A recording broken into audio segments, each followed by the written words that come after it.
Okay, today I'm going to show everybody how I made my ignition key light discs. Here is the original green. It's probably about 75% opaque or transparent, depending on how you look at it. Here's and that was 93, 95, 93, 97. This is 98 to 2002 that a member, Swift1, sent me from Mazda626.net. Thanks a lot, Swift. That was really cool of you. This was my first attempt. No, this was my second attempt. The first attempt was completely clear. And that's my third attempt, which is pretty darn close. I haven't tried it out yet, but the problem with using this much dye is that it hasn't cured properly. This thing is rock hard, whereas this is more like latex. I mean, it's really soft. I could probably bend this in half if I wanted to easily. So that's a problem that I'm still trying to overcome. In the meantime, I'll show you how to get started. You'll need 2 rows of Legos, really simple mold. I have some casting clay putty. Any putty will do. Silly putty, doesn't matter. As long as you can get this flat base so that it doesn't leak out, because this is where you will pour your mold.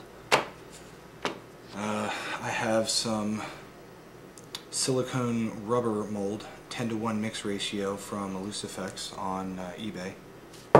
And here is the purple catalyst or hardener. It's a lot like paint.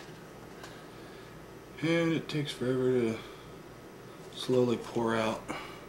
And you don't need a lot because you're only filling a tiny little mold. Catalyst in there, you can kind of guess at the 10:1 ratio. Something like that. I have a wooden stirring stick, which is an old chopstick. So you gotta mix quick. But with the rubber mold, you have a little bit more time than with the epoxy. Probably got, I don't know, about 5 minutes before it actually starts hardening. Now you're only going to pour 1/2 of the mold, because it's a 2-half process. You're going to pour your mold, then put in your part, let that harden, then pour on the second half with the releasing agent between the 2 layers. And this is where it comes in handy of getting it warm first. Otherwise you're not sitting here waiting for it to pour for 5 minutes. And will level itself out like all liquids do. And then you would put that right up against the edge of your mold there, about halfway submerged. And the same thing with your part. And for this one, I want good definition on this side. I'm going to have to put this in there kind of sideways and push down. That's about it on this step. Clean your stick off real well. That way you can reuse that. I would suggest keeping your cup of mold out, just sitting out somewhere. Make sure pets don't get to it or something, or children.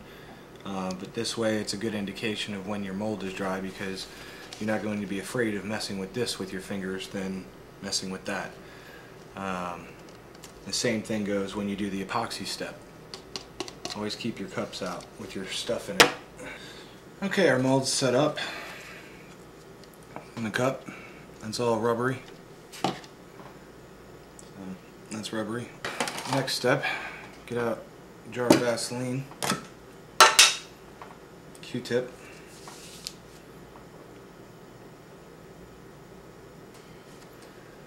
Now, you don't want to get Vaseline on the part, because that'll muddy the mold. You only want the Vaseline around on the mold. You can be as liberal with the Vaseline as you want. get a clean cup and make the second half of your mold. Take your stick, wipe it off so you can reuse it. And there's your mold.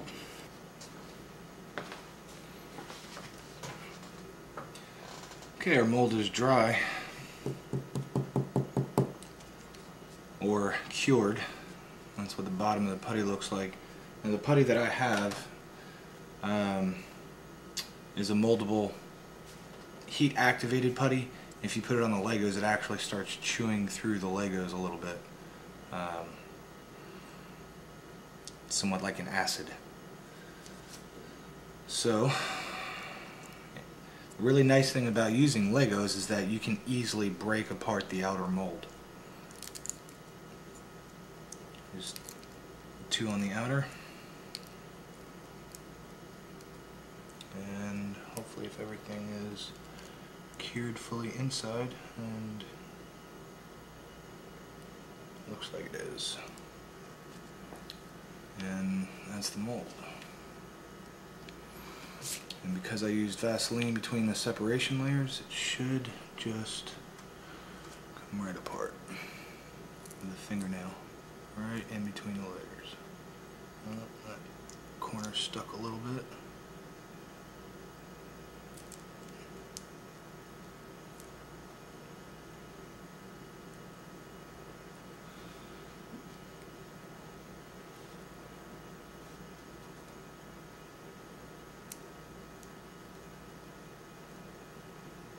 A little bit that the Vaseline didn't get into, so the 2 layers are bonded together. I don't have my X-Acto knife, but usually I would just cut that with an X-Acto right there. But usually you can just get it with your fingernails. Pry the whole thing apart. And the piece drops out. Now when some of this is covered with Vaseline, and you have an X-Acto knife in your hand, you want to be pretty careful because this stuff is kind of slippery. So it's kind of hard to keep it separated open. X-Acto cut right through. And this is going to be the pour line.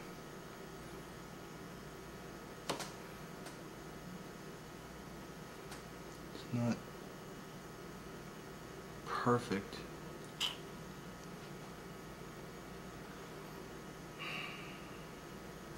It's fairly good. I think it should be good enough for the purpose, but it's not an exact replica. I don't know if it's hard to see, but that little line right in there shouldn't be there.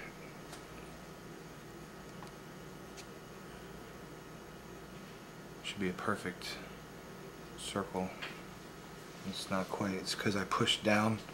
When I pushed down, because this stuff hardened too fast, I pushed down right there, then it moved over a little bit, and I pushed down harder down here. But that shouldn't really make a big difference. I could probably clean that up during the final casting anyway. And here's some stuff is really slippery. Can't go. Let's scoot out of the way. Okay, here's some of the other molds that I've done. As a first mold, it's got a tiny little pour line in there. But after the second mold, I figured it needed a bigger pour hole, and after the third, an even bigger pour hole. When you pour it, what you end up doing is squeezing this open anyway, so the pour hole really isn't that important, because you end up squeezing the space and then setting it up and then wrapping it with rubber bands anyway. Looks like I ran my epoxy and hardener under hot water for about a minute just to get them a little bit more liquidy. I have another new cup, and to measure I've been using just a little, I don't know what you would call it, NyQuil measuring cup, something like that, and I just kind of do it by eye. This is the hardener I would recommend. If you're going to use more of something, use more of the hardener. And that's 3 mils.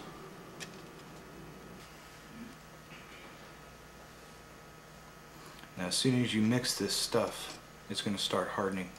So you got to be kind of quick. That's why it's good to have paper towels. You can wipe off excess from the bottle and leave the bottles sitting on the newspaper. That's why I have the newspaper here. Okay, and we're going to use the blue transparent dye.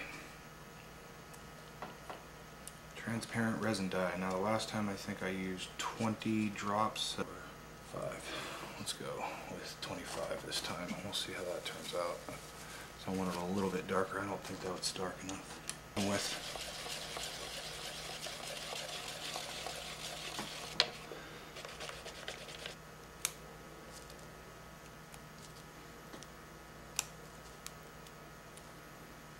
So that's how I strap down my molds. Fairly easy, and then when I pour I just kind of squeeze this and it opens up the hole.